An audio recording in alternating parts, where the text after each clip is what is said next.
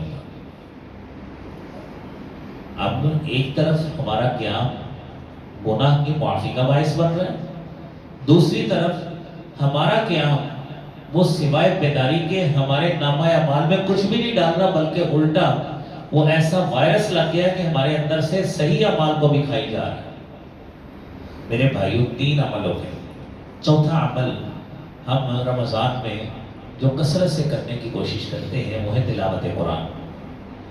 اب آپ جانتے ہیں کہ میرے نبی صلی اللہ علیہ وآلہ وسلم نے تلاوت قرآن کی فضیلت کے حوالے سے جو حدیث طیبہ ہے وہ کثرت سے آپ نے سنی کہ آپ ایک حرف پڑھتے ہیں تو اس کی 10 نیکیاں ملتی ہیں۔ آپ نے خود اس کی تبیین اور وضاحت بتائی ہے، فرمایا لا اقول الف لام میم حرف واحد بل اقول الف حرف و لام حرف و میم حرف۔ میں نہیں یہ کہتا کہ الف لام میم پورا ایک حرف ہے، بلکہ الف الگ ہے، لام الگ ہے، میم الگ ہے، یہ 3 بن گئے۔ ایک بندہ مومن الف لام میم اپنی زبان سے ادائیگی کرتا ہے تو اللہ تعالیٰ اس کے نامہ اعمال میں 30 نیکیاں لکھ دیتے ہیں۔ یہ ایک مومن کے لیے اجر ہے۔ رمضان کا پیکج اس کے علاوہ ہے کہ کل عمل ابن آدم یضاعف الحسنۃ بعشر امثالها الى 700 ضعف، کہ ابن آدم کا ہر عمل کتنا ہوتا ہے؟ یضاعف الحسنہ، اس کی حسنات بڑھتی ہیں کتنی؟ 10 گنا۔ عمومی پیکج ہے قرآن کے اصول کے مطابق۔ سورہ انعام کے آخر میں جو اللہ نے بیان کیا من جاء بالحسنۃ فلہ عشر امثالها، کم از کم 10 نیکیاں ملیں گی، لیکن رمضان میں 700 گنا الی 700 ضعف اتنا مل جاتا ہے۔ یہ ساری چیزیں 4 باتیں آپ نے سنی کہ اس کا ایک مثبت پہلو ایک منفی پہلو۔ اب اس مثبت پہلو کو برقرار رکھنے کے لیے پہلی شرط یہ ہے کہ کوئی بھی عمل کیا جائے اس سے اخلاص سے نیت سے کیا جائے، اخلاص سے نیت سے کیا جائے۔ جو خطبہ مسنونہ میں آپ نے آیت سنی ہے ما امروا الا ليعبدوا الله مخلصین لہ الدین، کہ لوگوں کو حکم صرف اس بات کا دیا گیا ہے کہ سارے کے سارے دین کو اللہ کے لیے خالص کریں۔ جب نماز میں ریاکاری آ جائے، جب روزے میں ریاکاری آ جائے، جب قرآن پڑھنے میں ریاکاری آ جائے، جب کسی بھی عمل میں ریاکاری آ جائے گی تو میرے بھائیوں سارے کا سارا عمل جو ہے وہ سارا ہی سارا ہمارے نامہ اعمال سے صاف ہو جاتا ہے، اس کی کوئی حیثیت باقی نہیں رہتی۔ اس لیے اخلاص صرف رضا الہی کے لیے عمل کرنا۔ دیکھیں جب ہم اخلاص کی بات کرتے ہیں نا تو آٹومیٹیکلی اس میں جو سیکنڈ ہمارا پوائنٹ ہوتا ہے نا اس میں ریاکاری والا، وہ اس کے ساتھ ایڈریس ہوتا ہے۔ اخلاص کی دولت سے مالا مال ہو، نیت خالص کریں ہر عمل کے لیے، اس کے ساتھ ہی اس میں نگیٹ ہو جائے گی ریاکاری، کہ ہم اس تمام ہر دنیاوی خواہش کو سائڈ پہ کر دیں گے کہ دنیا میں کوئی شخص کو ہم اپنا عمل دکھائیں۔ جب اللہ کے لیے خالص کریں گے تو دنیا کے تمام لوگ ایک سائڈ پہ ہو کر وہ ختم ہو جائیں گے کہ ہمارا عمل صرف اللہ کے لیے ہے، دنیا میں کسی کو دکھانے کے لیے نہیں ہے۔ تو عمل خالص اللہ کے لیے، تو ریاکاری سے جو ہمارا عمل ہمارے نامہ اعمال سے صاف ہونا ہے، اس سے ہمارا عمل جو ہے وہ مامون محفوظ ہو جائے گا، اللہ رب العالمین اس کو ہماری آخرت کے لیے محفوظ کر لیں گے۔ تیسرا اس میں شرط یہ ہے کہ جو ہم عمل کریں وہ اللہ کے نبی صلی اللہ علیہ وآلہ وسلم کے سنت مطہرہ کے مطابق ہو۔ اگر وہ عمل ہمارا کوئی بھی عمل ہے، بالخصوص رمضان میں یہ جو 4 عمل ہم نے بتائے، دیکھیں نا ہم میں سے کوئی شخص ابھی ہم نے سحری کھائی، ہمیں یہ علم ہے کہ اللہ کے رسول صلی اللہ علیہ وسلم نے فرمایا تسحروا، سحری کیا کرو فإن فی السحور برکۃ، سحری میں برکت ہے۔ آپ نے فرمایا فصل ما بین صیامنا و صیام اہل الکتاب حقلۃ السحر، کہ ہمارے روزوں اور اہل کتاب کے روزوں کے درمیان جو بنیادی فرق ہے وہ سحری کھانے کا۔ اب ہم جاگتے بھی ہوں، سحری کے مسائل بھی موجود ہوں، تو ہم کہیں نہیں میں نے ویسے ہی روزہ رکھنا ہے، تو اس کا مطلب یہ ہے کہ ہم سنت کے دائرے سے باہر نکل رہے ہیں، ہم سنت کے دائرے سے باہر نکل رہے ہیں۔ پھر اسی طرح افطاری کے وقت آ جائیں، میرے نبی صلی اللہ علیہ وسلم نے فرمایا اذا اقبلت الشمس من هاهنا واقبلت الشمس من هاهنا فقد افطر الصائم، جب سورج ادھر سے نکل آتا ہے اور ادھر جا کے غروب ہو جاتا ہے تو اس وقت افطاری کا وقت ہو جاتا ہے۔ اب ہمیں نظر آ رہا ہے کہ اتنے بجے سورج غروب ہو رہا ہے، ہم جان بوجھ کے اس کو 5-10 منٹ لیٹ کر دیں تو اب اپنا روزہ خود خراب کریں گے، اپنا عمل خود خراب کریں گے، کہ جس سے ہمارے عمل کو جو اللہ کے ہاں قبولیت ہونی تھی وہ ہم خود اس کو قبولیت کے دائرے سے پرے کریں۔ اسی طرح ہی ہمارے بقیہ اعمال کا حساب ہے کہ جیسے ہی ہم اس کو سنت کے دائرے سے باہر نکالیں گے، اللہ کے رسول صلی اللہ علیہ وآلہ وسلم کے قاعدے کلیے سے باہر نکالیں گے، وہ چاہے نماز ہو، وہ چاہے روزہ ہو، روزے کا کوئی بھی حصہ ہو، وہ ہمارے تلاوت قرآن ہو، قیام اللیل ہو، کسی چیز کو بھی ہم سنت کے دائرے سے باہر نکالیں گے، اللہ کے ہاں اس عمل کی کوئی حیثیت نہیں ہوگی۔ تو میرے عزیز بھائیوں، یہ تینوں باتیں، اخلاص کی دولت، ریاکاری سے پرہیز اور سنت پہ عمل، یہ تینوں باتیں ہیں کہ جس سے ہمارے یہ عمل اللہ کے ہاں محفوظ ہوں گے۔ میری اللہ رب العالمین سے دعا ہے اللہ کریم میرے بھی، آپ کے بھی، ہم سب کے اعمال کو محفوظ فرمائے اور صحیح معنوں میں جو ہم نے یہ عمل کیے ہیں خالص سنت کے مطابق کرنے اور اپنے ہاں اس کو محفوظ و معمون رکھ کر قیامت کے روز اللہ کریم ہمیں ان کا اجر عطا فرمائے۔ وآخر دعوانا الحمدللہ رب العالمین۔ بسم اللہ الرحمن الرحیم، الحمدللہ رب العالمین والعاقبۃ للمتقین والصلاۃ والسلام علی سید الانبیاء والمرسلین۔ اللهم صل على محمد وعلى ال محمد كما صليت على ابراهيم وعلى ال ابراهيم انك حميد مجيد۔ اللهم بارك على محمد وعلى ال محمد كما باركت على ابراهيم وعلى ال ابراهيم انك حميد مجيد۔ ربنا ظلمنا انفسنا وان لم تغفر لنا وترحمنا لنكونن من الخاسرين۔ اللهم يا شافي الامراض اشف مرضانا ومرضى المسلمين۔ اللهم يا قاضي الحاجات اقض حاجاتنا وحاجات المسلمين۔ الہ العالمین ہمارے گناہوں کو معاف فرما، الہ العالمین ہماری سیئات سے درگزر فرما، الہ العالمین ہمارے روزوں کو، نمازوں کو، قیام اللیل کو، تلاوت قرآن کو اللہ کریم اپنی بارگاہ میں قبولیت سے نواز دے۔ الہ العالمین ہمارے ان تمام اعمال کو آخرت کے لیے محفوظ و معمور فرما۔ الہ العالمین بیماروں کو شفاء کامل عاجل عطا فرما۔ اے اللہ جو فوت ہو کر تیرے پاس پہنچ چکے، اللہ انہیں جنت الفردوس میں جگہ عطا فرما۔